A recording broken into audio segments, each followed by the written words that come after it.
항상 대한민국의 정확하고 빠른 소식을 알리기 위한 시스코크입니다. 구독과 좋아요는 영상 제작에 큰 힘이 됩니다. 드디어 우리나라도 항공기의 핵심 기술인 엔진 기술을 확보하게 되었습니다. 그동안 우크라이나 전쟁을 통해 폴란드를 비롯해 많은 국가들이 우리 한국을 찾아와 가격 대비 뛰어난 성능을 가진 한국산 무기들을 대거 구입해 갔는데요. 하지만 한 가지 아쉬운 점이 있었습니다. 바로 엔진 분야인데요. 세계 패권을 다투는 항공기의 핵심 기술인 엔진 기술은 세계에서 5개 나라들만 독식하는 구조였습니다.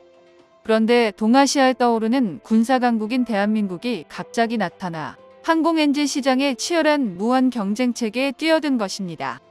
현재 양산을 코앞에 둔 국산 전투기인 KF-21조차 미국산 F414 엔진을 사용하는 상황에서 우리 기술진들이 대체 언제 전투기에 쓸만한 엔진을 만들 수 있는지 의문을 가진 분들이 많은데요. 그래서 준비했습니다. 오늘은 국산 엔진의 현주소와 대한민국의 제트 엔진 개발사에 대해 알아보겠습니다. 세계 군사 강국들뿐만 아니라 한국이란 나라에 관심 없던 국가들조차 우리가 선보인 차세대 무기들을 보며 이런 의문이 생길 것입니다. 대한민국은 도대체 언제부터 이렇게 많은 무기들을 만들 수 있는 고난이도의 기술력을 확보한 것에 궁금증이 생길 수 있는데요. 사실 우리 기술력은 꾸준히 발전해 왔으며 군사 선진국들과의 차이가 급격히 줄어들고 있는 상황입니다. 그리고 이런 성과들이 차곡차곡 누적되어 세계 최강인 미국도 대한민국의 발전에 놀라워하고 있는데요. 최근 우리 연구진은 5,500파운드급 터보팬 제트 엔진에 사용될 터빈 블레이드와 코어의 실증에 성공했습니다. 현재 5,500파운드급 엔진의 본격적인 개발과 이를 통해 8,000파운드급 엔진과 그 이상의 엔진을 개발할 예정인데요. 2025년이면 첫 번째로 출시될 터보팬 엔진을 장착한 꼬리 없는 국산 무인기가 모습을 드러낼 겁니다. 현대시대의 초정밀 부품들이 70만 개나 투입되는 전투기의 엔진은 엔진 자체가 발생시키는 엄청난 열을 감당해야 하는 근본적인 문제가 존재하는데요. 그중 최첨단 전투기에 쓰이는 바이패스 엔진이 문제가 됩니다. 한국용 제트 엔진은 저바이패스 엔진과 고바이패스 엔진이 있는데요. 엔진에서 공기를 얼마나 받아들이고 압축하는지에 따라 성능이 크게 달라집니다. 일반적인 민항기의 경우 효율이 높고 장거리 운영에도 장점이 많은 고바이패스 엔진을 사용합니다. 반면 초음속으로 움직이며 고기동을 달성해야 하는 전투기들은 저바이패스 엔진을 필수적으로 사용해야만 합니다. 저바이패스 엔진은 터보팬 엔진의 한 종류로 터보팬에 들어간 공기 중 상당수를 엔진의 뒤로 배출해 효율을 높이는 고바이패스 엔진과 달리 터보팬으로 유입된 공기 상당수를 엔진이 사용해 고출력을 내는 전투기용 엔진을 말합니다. 그런데 이러한 과정에서 안전성에 관한 문제가 발생하기에 저바이패스 엔진의 개발이 그리 간단하지 않은데요.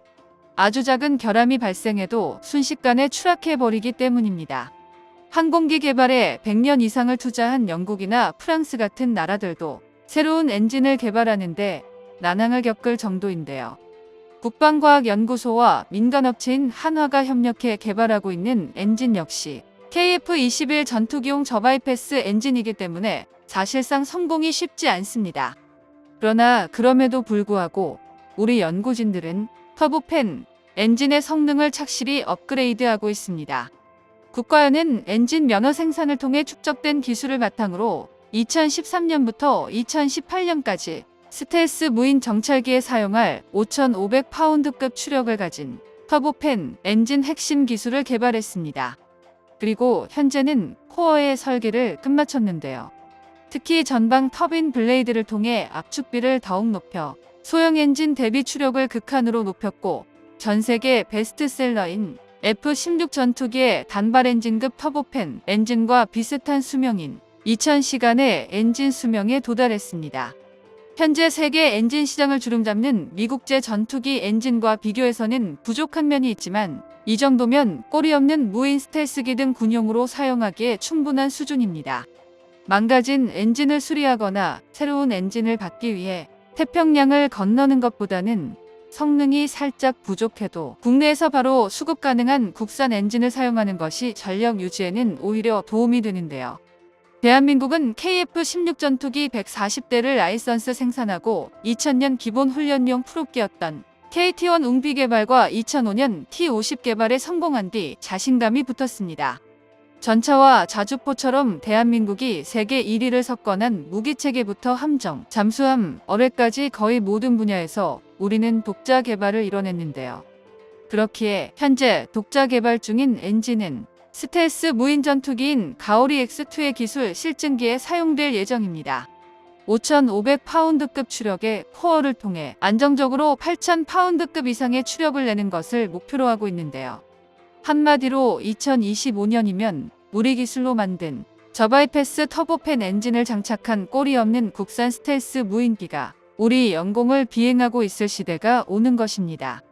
반면 일각에서는 우리 기술진들의 엔진 개발이 너무 느리다는 말도 안 되는 이야기를 하고 있는데요. 대한민국도 40대를 도입한 5세대 스텔스 전투기 F-35가 사용하는 F-135 엔진의 최대 추력이 28,000파운드인데 F터버너를 사용할 시 43,000파운드에 달하는데 이제 5,500파운드급 엔진을 개발해서 언제 미국을 따라잡느냐는 언론 기자들의 주장이 나온 것입니다. 오죽하면 지금 우리나라의 일부 국민들조차 한국의 국방력이 뛰어나봤자 얼마나 대단하겠냐며 반대하는 사람들이 많습니다. 또 다른 일각에서는 그래봤자 미국의 발끝에도 못 미친다고 하시는 분들이 많은데요. 그런데 사실 그렇지 않습니다. 우리가 생각해봐야 할 것이 한국은 이제 전투기 엔진 개발에 뛰어든 지 불과 몇 년도 되지 않았다는 것입니다. 그동안 우리 연구진이 군용 제트 엔진을 개발하기 위해 쏟아부은 노력을 알게 된다면 이런 말을 할 수도 없을 것이 분명한데요. 대한민국이 본격적으로 항공기용 엔진을 개발한 것은 극히 최근의 일입니다. 그 중에서도 전투기용 제트 엔진을 개발하기 시작한 것은 2000년대 이후라 해도 과언이 아닙니다. 우리 손으로 만들었다던 국산 훈련기 T-50조차 미국산 엔진을 사용했는데 현재는 제트 엔진을 만들 수 있는 반열까지 오른 것입니다. 그동안 한국은 제대로 된 제트 엔진을 개발하지 못했습니다만 지금은 다릅니다. 지금은 상당한 기술을 보유하고 있는 게 사실인데요. 대한민국은 5,500파운드급 엔진 개발에 이어 바로 2만 파운드급 엔진 개발에 들어갈 것입니다. 대한민국은 필요한 성능을 정확히 파악하고 그에 맞춰 현실적인 계획을 세운 뒤 철저한 검증을 거쳤기에 실패 없이 개발을 이룬 것입니다. 그리고 마지막 남은 국산 엔진 역시 개발의 성공에 세계를 놀라게 할 것입니다. 정보가 도움되셨다면 구독과 좋아요 부탁드립니다. 이상 시스코크입니다.